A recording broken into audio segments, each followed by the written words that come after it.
Hey there, Pirate Monkey Crew, and welcome to another video tutorial. So today we are going to be focusing on how to paint the flame effect that I achieved on this fantastic model that you're seeing right now. Yeah, just kind of show you how simple it can be. I feel like a lot of these things get overly complicated, so let's make it uncomplicated.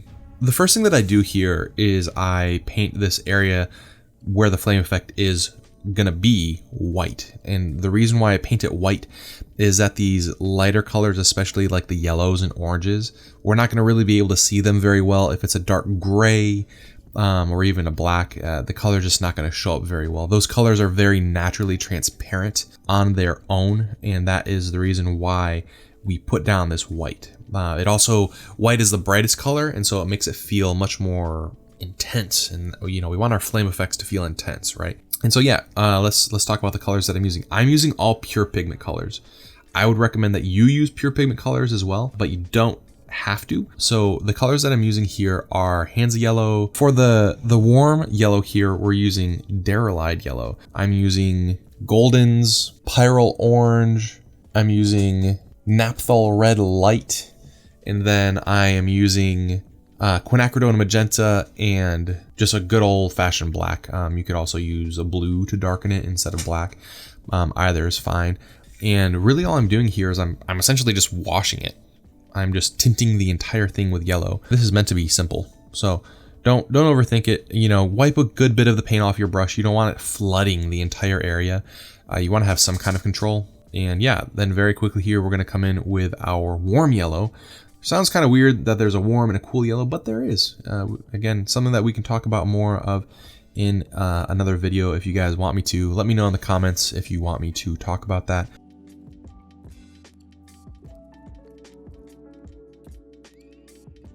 So yeah, we are just doing, this is the second glaze with that yellow paint. And the further we go, like the darker we get, essentially the more we're just going to continue to go further and further, closer and closer to the edges. And here I'm using the Pyrrole orange now to do the same thing. I'm doing a little bit more of a careful glazing here, but you can kind of do a little bit of a wash as well if you'd like to. It's entirely up to you.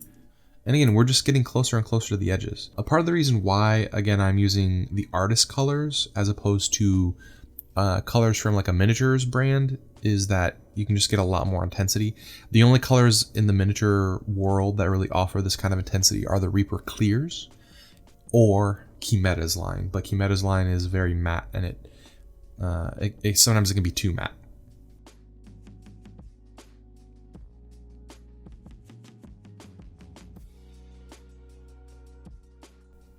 So now I'm using that Naphthol red light, and again, just pushing further and further to the edges.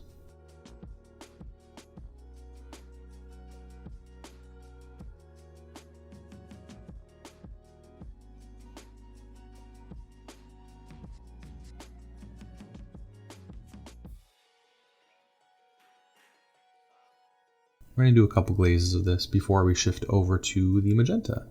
And the other thing too that you can start to see now is that the effect of that cool yellow over the white, just that little first glaze that we did, is coming off much more intense now.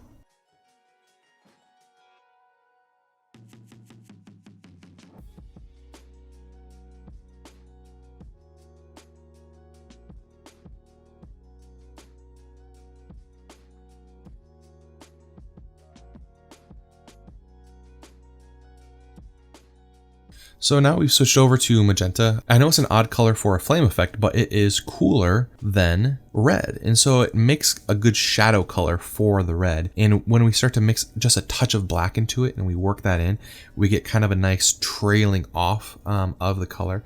And this may not be the most realistic thing to do, but it's, in my opinion, one of the more cool, or, it looks really, really nice. And it really gives us kind of a nice topping off point to the entire thing. And again, we're going for cool and fast here, not physically perfect. Yeah, and so yeah, as we're kind of wrapping up here, I really hope that you guys have been enjoying these videos on how to speed paint some of these things and how I do them.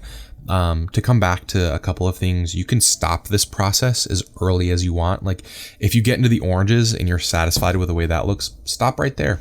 I mean, there's nothing wrong with that. I like to show you like long, full processes just so you know the options that are available to you. If you want to stop at the reds, perfect. If you even want to stop, you just want to cake a bunch of warm yellow on there, you can do that as well.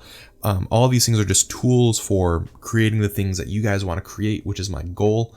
And if you have any specific questions about anything that I did in this tutorial, please let me know. I want to know in the comments so that we can keep growing out this basics series and, kind of start branching into some of these other techniques. So, and if you really enjoyed this content as much as I enjoyed making it for you, please consider subscribing, hitting that subscribe button. And if you really loved it and you want to support me and my family for about the same cost as it would cost for a nice cup of coffee, you can head over to our Patreon and sign up there. You get access to even more content. So win for us, win for you, everybody wins. And then everybody gets better at painting too, right? And with that being said, hope you guys have a fantastic day. Happy painting. This is Pirate Monkey Painting signing off.